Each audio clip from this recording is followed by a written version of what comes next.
Hello viewer, আসসালামু আলাইকুম।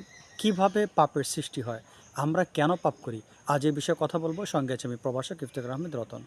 এটি ব্যাখ্যা করার জন্য আমি প্রথমে মহাত্মা ইমাম আল গাজ্জালী রহমতুল্লাহ আলাইহির একটি বিখ্যাত উক্তি অবতারণা করছি। তিনি বলেছেন, পাপকে ছোট মনে করাই বড় পাপ। অর্থাৎ আপনি যদি পাপকে ছোট মনে করেন, সেটাই বড় পাপ। আপনি ছোট পাপকে যখন প্রশ্রয় দিবেন, আপনি ওই অবস্থায় জেনে নিন আপনি বড় পাপের দিকে ধাবিত হচ্ছেন। ফর এক্সাম্পল, হয়তো আপনি সিগারেট খাচ্ছেন, এই পাপটাকে আপনি ছোট মনে করছেন। এক পর্যায়ে দেখা যাবে সিগারেট থেকে আপনি আস্তে আস্তে অন্য নেশায় আকৃষ্ট হয়ে গেলেন। আপনি হয়তো কোনো মেয়ের সাথে কথা বলছেন, আপনি এটাকে ছোট মনে করছেন যে একটা মেয়ে মানুষের সাথে আমি কথা বলছি, যার সাথে কথা বলা বৈধ নয়।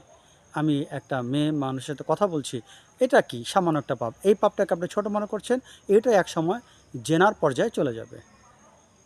আপনি ক্রিকেট খেলা দেখাকে আপনি চিন্তা করলেন নামাজ জামাতের সাথে না পড়ে ও বাসায় পড়ে নিবনে, কিন্তু একটা ইম্পর্টেন্ট ক্রিকেট ম্যাচ, সেটা কি আর রিফিউজ করা যায়?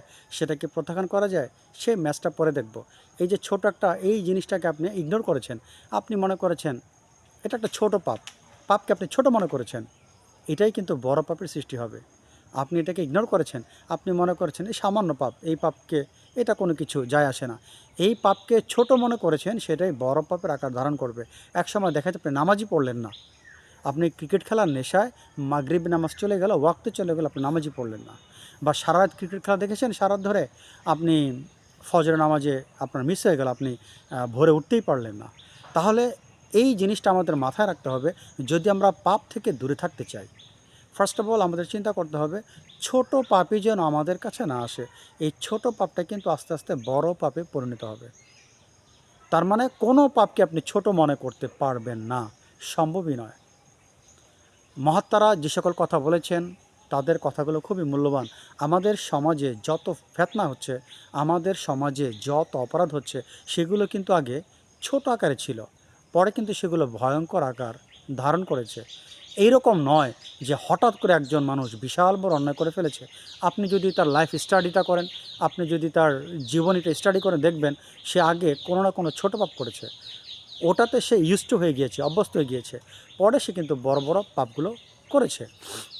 এই জন্য আমাদের মাথায় রাখতে হবে ছোট পাপও যেন আমাদের কাছে না আসতে পারে।